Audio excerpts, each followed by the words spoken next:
শিক্ষা কার্যক্রমে আমরা পিছিয়ে যাচ্ছি। অ্যাকচুয়ালি আমাদের কুয়েটের সকল শিক্ষার্থী সবসময় শিক্ষা কার্যক্রমমুখী। আমরা প্রথম থেকে আমাদের চেষ্টা ছিল যে কীভাবে আমাদের শিক্ষা কার্যক্রম দ্রুততার সাথে চালু হয়ে যায়, এই বিষয়ে আমাদের সকল কার্যক্রম ওইভাবেই চলতেছিল।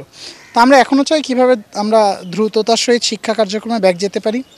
এর জন্য আমরা যে বিচারের যে দাবিটা তোলা হচ্ছে, এটা আমরাও চাই। এটা শিক্ষকদের যেমন দাবি, শিক্ষার্থীদেরও দাবি। যেহেতু আমাদের উপর 18 তারিখে একটা অনাকাঙ্ক্ষিত ঘটনা ঘটছে, আমাদের উপর অ্যাটাক করা হয়েছে, আমাদের শিক্ষকদের উপর অ্যাটাক করা হয়েছে, এমনকি এই অন্যায়ভাবে ক্যাম্পাসে পলিটিক্স ঢুকানোর চেষ্টা করেছে। আমরা চাই সব কিছুর একটা সুষ্ঠু বিচার হোক।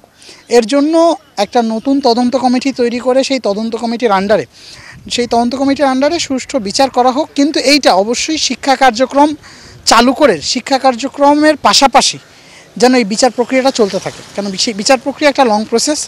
আমরা শিক্ষকদের কাছে আবেদন জানাবো যে আমাদের যে ভুল ত্রুটি হয়ে গেছে, আমাদের ভুল ত্রুটি মাফ করে দিয়ে যাতে খুব দ্রুততার সাথে আমাদের শিক্ষা কার্যক্রম চালু করে, আর শিক্ষা কার্যক্রম চলার পাশাপাশি যেন বিচার প্রক্রিয়াটাও চলতে থাকে, আর বিচার আমরাও চাই।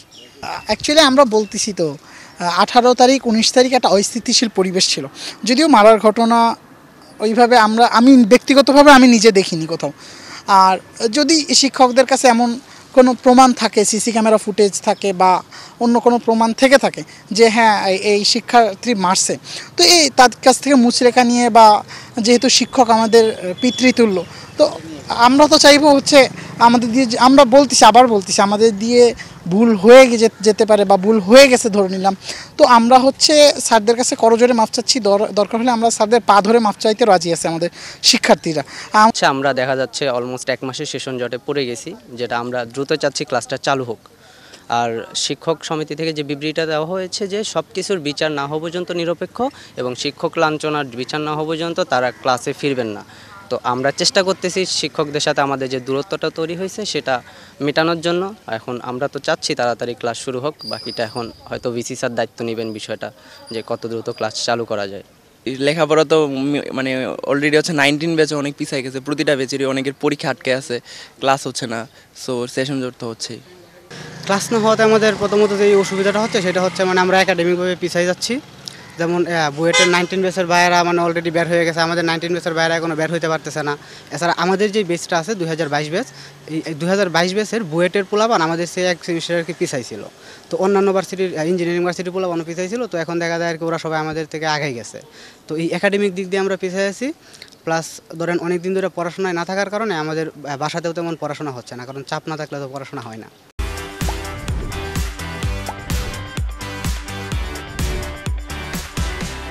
আমাদের নবনিযুক্ত বিসি আসছেন, উনি গতকাল কর্মকর্তা যারা আছেন বিশেষ করে বিভিন্ন দায়িত্বে, ডিন, বিভাগীয় প্রধান, প্রভোস্ট, ছাত্রকল্যাণ পরিচালক এবং অ্যাকাউন্টসের লোক, কন্ট্রোলার সেকশন লোক সবাইকে নিয়ে বসছিলেন, তাদের সাথে আলোচনা করছেন। আজকে উনি কর্মকর্তাদের সাথে কথা বলবেন, কর্মচারীদের কথা বলবেন, প্রয়োজন বোধে ছাত্রের সাথে কথা বলবেন, এবং উনি একটা সমাধান বের করার চেষ্টা করতেছেন। উনি একজন বিজ্ঞ লোক, আমাদের এখানের প্রাক্তন ছাত্র। আমি আশা করতেছি ওনার এই সুদূরপ্রসারী চিন্তা এবং চেষ্টার মাধ্যমে একটা সমাধান আসবে। আমরা রুটিনের মাধ্যমে যদি বেশি করে ক্লাস নেওয়ার কোনো সুযোগ থাকে, শুক্র শনি ভিতরে যদি কোনো সুযোগ থাকে, সেটা সিদ্ধান্তের মাধ্যমে হবে, সেটা আমার বলার দ্বারা হবে না।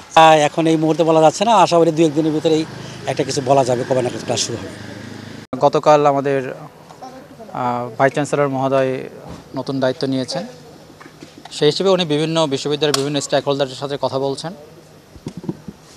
তার সূত্র ধরে আমাদের শিক্ষক সমিতির কার্যনির্বাহী পরিষদের সাথে উনি সকালবেলা বসেছিলেন। উনি ওনার অবস্থান বলেছেন, ওনার যে কথাগুলো কী পদক্ষেপ উনি নিতে চাচ্ছেন সেই মেসেজটা আমাদেরকে দিয়েছেন। তো আমরা শিক্ষক সমিতির আগামীকাল সাধারণ সভা আহ্বান করব, সেখানে শিক্ষকবৃন্দ আলোচনা করে পরবর্তী সিদ্ধান্ত জানাবে আর কি। ধন্যবাদ।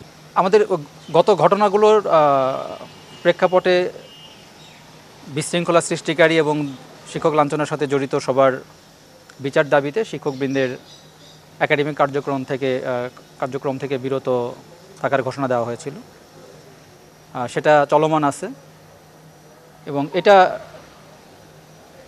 বিশ্ববিদ্যালয় ক্যাম্পাসে সুষ্ঠু পরিবেশে ফেরার একটা অন্যতম একটা প্রক্রিয়া, যেটা নিয়ে ভাইস চ্যান্সেলর মহোদয়ের সাথে কথা হয়েছে অত্যন্ত আন্তরিক পরিবেশে। তো এখন যেহেতু এটা সমিতির বিষয়, শিক্ষকবৃন্দ আগামীকাল সাধারণ সভা করবে, সেখান থেকে যে মেসেজ আসে সেটা পরবর্তীতে জানতে পারবেন।